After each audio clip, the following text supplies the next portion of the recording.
후 거짓말을 전한 사람들 앞에서 우리는 논쟁을 회피할 것인가? 진리를 말하며 논쟁을 해야 하는가? 거짓과의 논쟁을 피하고 싶은 사람들.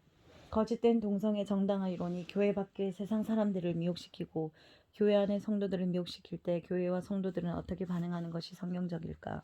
일부의 성도들은 모든 세상의 악한 풍조에 대하여는 조용히 기도하며 하나님께서 역사해 주시도록 맡겨드리고 조용히 기다려야 하고, 동성애 정당화는 이미 세상의 대세이므로 막아도 소용없을 것이라고 주장한다.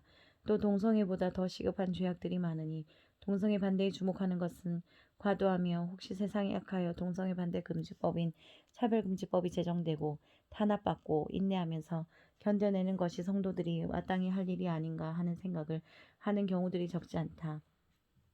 특히 세련되고 우아하게 신앙생활을 하려는 적지 않은 사람들은 동성애 정당화 이론에 맞서 말싸움을 하는 듯한 거친 논쟁을 피하고 싶어 한다. 특히 서명지에 서명하고 차별금지 반대 등 집회에 나가 시위하고 피켓 들고 크게 외치는 것은 거칠거나 무례하거나 성적이지 못한 것 같아 내키지 않거나 피하고 싶어 한다. 그리고 이러한 명백한 반대, 논쟁, 행동이 초래하는 긴장감, 불편감, 부담감 때문에 조용히 기도만 하려고 하고 적극적인 반대 활동을 주저하는 것이 대부분의 사람의 심정이다. 이렇게 동성애 정당화 이론을 주장하는 교회 안과 밖의 거짓 세력과의 긴장과 대결을 피하는 신앙생활이 성경적인가? 거짓말, 거짓 예언이 팽배할 때 하나님의 행동. 성경에서 거짓말이 하나님의 백성을 미혹시키고 거짓 예언들이 사회에 가득할 때 하나님과 하나님의 예언자들, 예수님과 사도들은 어떻게 대응했는지를 살펴볼 필요가 있다. 구약시대 거짓말과 거짓 예언들이 사회와 하나님의 백성들을 미혹시킬 때 하나님은 그대로 내버려 두지 않으셨다. 수없이 하나님의 예언자들을 보내어 하나님의 진리, 하나님의 말씀을 전하셨다. 특히 하나님의 말씀이라고 하며 하나님이 주신 계시 없이 전하는 거짓 예언자들의 예언에 대해서는 단호하게 그것은 자기 생각일 뿐 하나님의 말씀이 아니라는 것을 알려주셨다. 거짓말과 거짓 예언이 사회에 팽배할 때 그 거짓말과 거짓 예언을 공격하는 진리와 참 예언의 선포는 종종 죽음의 위험을 감수하는 것을 의미했다. 하나님은 하나님의 예언자들이 악한 세대들의 반항으로 목숨이 위태로워질 것을 잘 알면서도 하나님의 말씀을 전하게 하셨다. 하나님의 참 예언자들은 거짓 예언자들과 논쟁을 피하지 않았다. 여호와께 기도해야 비가 온다는 엘리야를 통해 가나안 농사의 신 바알에게 기도해야 한다는 바알의 선지자들의 거짓과 싸우게 하셨다. 북이스라엘이 반드시 멸망할 것이라는 예언을 담당한 아모스를 통해 북이스라엘은 멸망하지 않는다는 거짓 예언자 아마샤와 대결하게 하셨다. 바벨론 포로 기간이 무려 70년이나 될 것이라는 참 예언을 담당한 예레미야로 하여금 바벨론 포로 기간이 2년 만에 끝난다는 거짓 선지자 하나니의 거짓 예언과 대결을 하게 하셨다. 선지자 에스겔을 통해 예루살렘에 평강이 없다는 예언을 하게 하셔서 예루살렘에 평강이 있을 것이라는 거짓 예언자들과 맞서게 하셨다. 백성들이 거짓 예언에 미혹되어 하나님께 불순종할 때마다 하나님께서는 끊임없이 다시 또 다시 하나님의 종 선지자를 보내어 진리인 하나님의 말씀을 전하겠다는 표현이 거듭 나온다. 특히 거짓 예언자들에 대하여 화 있을진저라는 강렬한 표현으로 반대하셨다.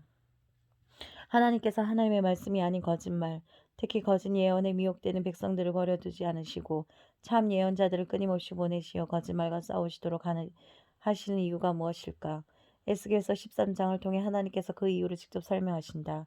거짓말을 고지 듣는 내 백성에게 너희가 거짓말을 지어내어 죽지 아니할 영혼을 죽이고 내 백성을 너희 손에서 건지고 다시는 너희 손에 사냥물이 되지 않게 하리니, 하나님께서는 사람들을 미혹시키는 거짓말을 그대로 둘 경우 거짓말을 진리라고 믿는 자기 백성들의 영원히 죽어갈 것을 염려하고 계신다.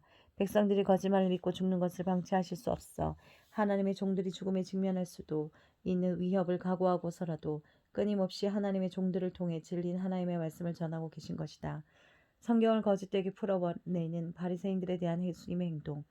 그렇다면 이 땅 위에 직접 오신 하나님의 아들 예수님은 거짓말 앞에서 어떻게 반응하셨는가?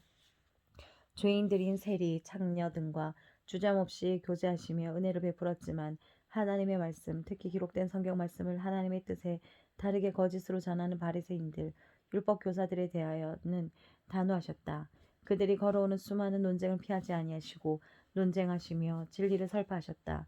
또한 화 있을진저 외식하는 서기관들과 바리새인들이여, 너희는 천국문을 사람들 앞에서 닫고 너희도 들어가지 않고 들어가려 하는 자도 들어가지 못하게 하는도다라는 놀랄 정도의 맹렬한 비난을 거듭하시며 경고하시고 꾸짖으셨다.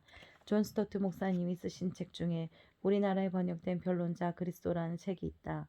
그러나 그 영어적 표현은 논쟁을 유발하는 자라는 의미를 가진 논쟁자 그리스도이다. 예수님도 거짓말을 전하는 자들과 진리를 가지고 수많은 논쟁을 하셨듯이 이 시대 성도들인 우리도 거짓과의 논쟁을 피하지 말아야 한다는 것이 주제이다. 거짓 복음을 전하는 거짓 교사들에 대한 참 사도들의 행동.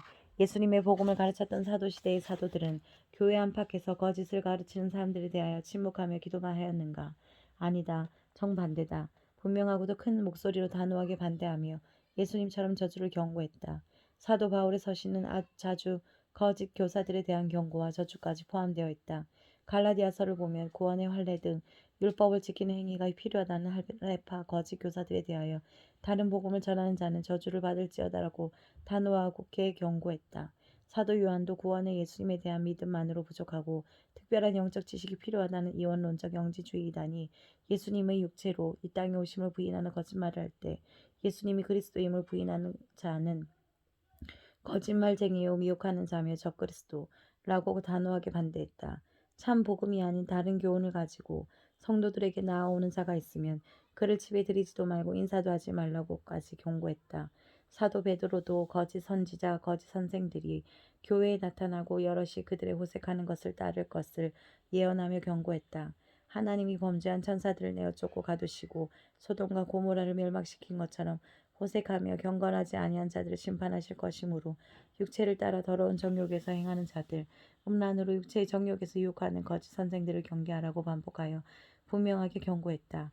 특히 이러한 음행을 정당하는 무법한 자들의 미혹에 떨어져 믿음과 거룩을 잃지 말라고 거듭 경고했다.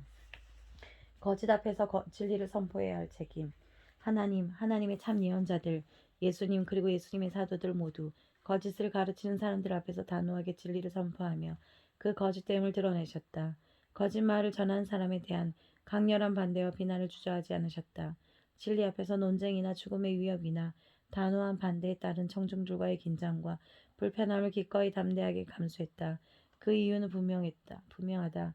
거짓 가르침을 그대로 둘 경우 그 거짓을 오직 듣는 하나님의 사랑하는 백성들의 영혼이 죽어가고 구원을 잃으며 하나님의 나라를 유업으로 받지 못하게 되기 때문이다.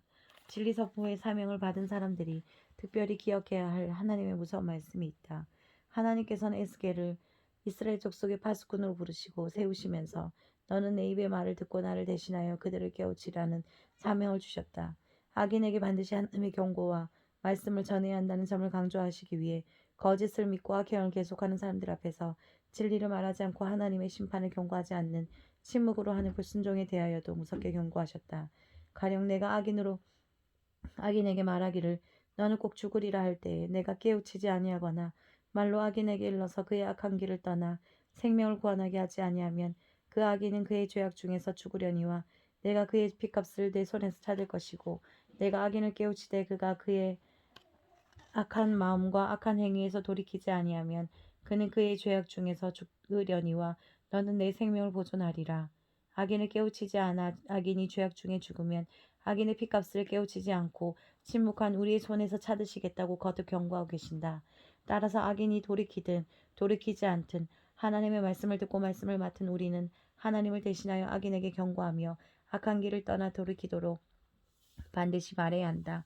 우리가 하나님의 말씀을 들어서 알고도 침묵하여 악행에 대한 하나님의 심판을 경고하지 않거나 악행에서 떠나도록 말하지 않으면 그 악인이 죄 중에 죽을 때에 그 죽음에 대하여 침묵한 우리에게도 책임을 묻겠다는 하나님의 말씀을 엄중하게 받아야 할 것이다.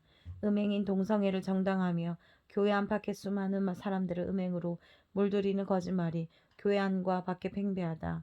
이러한 때 우리는 동성애라는 음행을 금행하시는 하나님의 말씀을 사람들이 불편해하고 반대하고 긴장을 유발하더라도 동성애 정당화론자들이 동성애에 관한 거짓말을 전하며 동성애라는 음행을 하는 것에 대하여 하나님의 말씀으로 담대하고도 단호하게 반대해야 한다.